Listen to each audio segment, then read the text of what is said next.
જય શ્રી કૃષ્ણ મિની બ્લોગમાં તમારું સ્વાગત છે। તો ફાઇનલી 5 વાગ્યા છે અને જો અમારો ધૈર્યભાઈ છે ને પેકિંગ કરી રહ્યો છે, બેગ એની ભરી રહ્યો છે। અત્યારે મિની વેકેશન ચાલે છે ને એટલે ભાઈ ચાલ્યો છે મામાના ઘરે વેકેશન કરવા।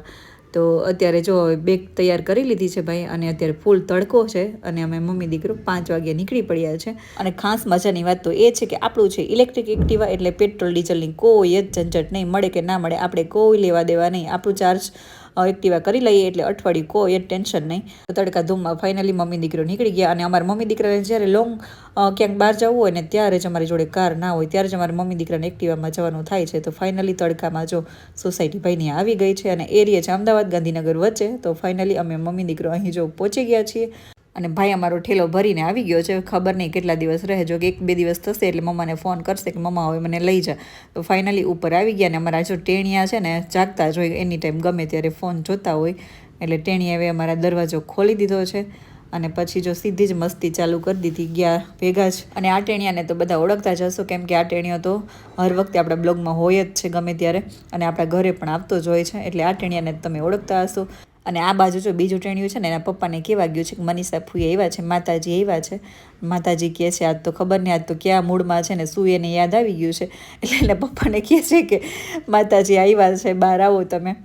અને પછી અમે લોકો ચા પાણી કરવા બેસી ગયા છીએ અને મારે થઈ ગયું છે બહુ જ લેટ કેમ કે વાતોમાં બેસી ગયા એટલે કેમ 7:30 વાગી ગયા ને કંઈ ખબર ના પડી।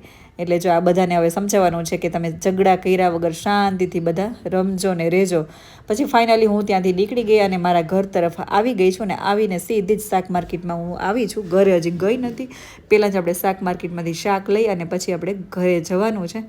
તો અત્યારે 8 વાગી ગયા છે ને અહીંથી આપણે સરસ મજાનું ફ્રેશ શાક લઈ લીધું છે, કેરી લીધી છે અને ગુવાર લીધો છે અને મરચાં ધાણા લીધા છે। આ બધું લઈ અને સીધા આપણે ઘરે પહોંચી ગયા અને ઘરે જો મસ્ત મજાનું ગુવારનું શાક બનાવી દીધું છે અને સાથે રોટલા બનાવી દીધા છે। આજે સાહેબનો ફોન આવ્યો હતો કે મારે રોટલા ખાવા છે એટલે મને થયું કે જો રોટલા સાથે તો ગુવારનું શાક મસ્ત લાગે એટલે અહીં આપણે ગુવારનું શાક, રોટલા, સરસ મજાની ખીચડી અને લીલા મરચાં અને લીલા ધાણાની મસ્ત મજાની લસણવાળી ચટણી આ બધું જ આપણું બની અને રેડી થઈ ગયું છે આજનું ડિનર।